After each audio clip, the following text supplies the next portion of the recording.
Սիրելի հայրենակիցներ, բարի լույս։ Մի հարցով եմ ուզում ձեզ հետ կիսվել եւ ձեր կարծիքը իմանալ։ Յուրաքանչյուր ընտանիք մեզանից յուրաքանչյուրը առնչվում է բանակի հետ, հայկական բանակի հետ, համալսարանների հետ,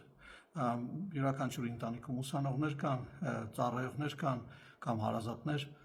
մեզանից շատերն են ծառայել, սովորել։ Եվ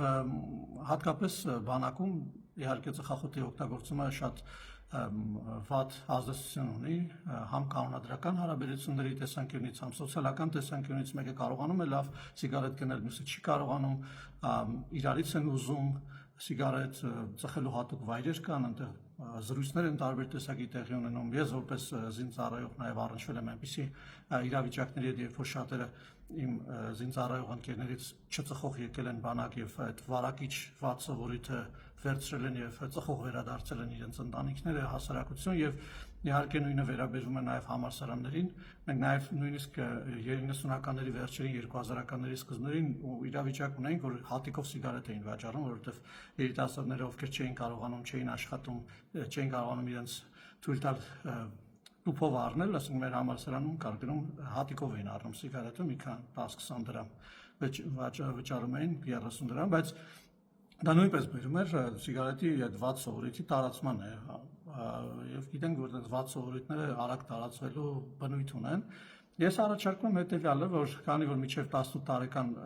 երիտասարդների վաճառքը արգելված է, մենք այդ շեմը սարքենք մինչև 21 տարեկան, ոնց որ շատ երկրներում կա, օրինակ ԱՄՆ-ում, եթե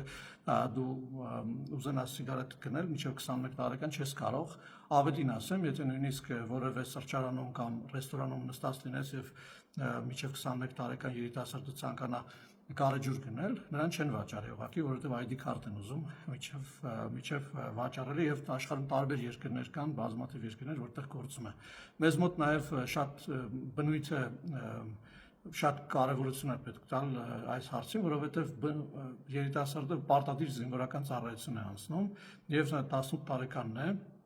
շեմը եւ ընտանիքներից հեռու գտնվելով, շատ արգելող բաներից հեռու գտնվելով, նաեւ միջավայրից հեռու գտնվելով, մի քիչ էլ, չգիտեմ, կարոտից, մյուսների օրինակին հետևելու այդ բանից ելնելով, բնույթից ելնելով, սկսում են ծխել, որը շատ վատ իհարկե բան է, մենք ուզում ենք, որ բանակից վերադարձողներ մեր երիտասարդները, հայրենակիցները ունենան մտավոր ֆիզիկական գիտելիքներով հարուստ շատ ավելի լուրջ կարողություններ եւ իհարկե չծխող մեկին ճանապարհելը բանակ եւ ծխող ստանալը ընտանիքի համար իհարկե շատ վատ, չեմ ասում հենց իր համար, շատ վատ երևույթ է։ Ես առաջարկում եմ, որ սա արմատախիլ անենք, փորձենք բոլոր ուժերը մոբիլիզացնել, սկսած օրենսդրական արգելքից։ Ես ուզում եմ, որ ձեր կարծիքը իմանալ սրա մասին, սա ընդհանրապես իմ կարծիքն է եւ շատերի հետ իհարկե գործընկերների հետ խոսել եմ, տարբեր կարծիքներ են հնչում, սկսած նրանից, որ արգելքը չի աշխատի, վերջացած նրանով եկեք էֆեկտիվությունը բարձրացնենք արգելքի եւ այլ։ Իմ կարծիքով մենք պետք է հայտարարենք, որ մինչեւ 21 տարեկան արգելվում է զորանոցների տարածքներում, համալսարանների տարածքներում արգելվում է ընդհանրապես վաճառքը, տալը ընտանիքները չեն կարող բերել եւ այդ բերից նույնպես նրանք էլ կազատվեն, որ այտենց ամեն ամիս պետք է սիգարետ բերեն տան իրենց ծառայող երեխային եւ այլն, եւ այդպես շարունակ։ Խնդրում եմ ձեր կարծիքը այս մասով ասել, շատ եմ դա կարևորում, որից էլ նաեւ կբխեցնեմ իմ հետագա գործողությունները եւ քննարկումների այս ցիկլի շարունակությունը։ Շնորհակալ եմ անչափ ձեր կարծիքի համար եւ շատ գնահատում եմ, խնդրում անպայման մեկնաբանություններում գրել ձեր կարծիքը այս հարցի մասին։ Լավ օրը մաղթում ձեզ։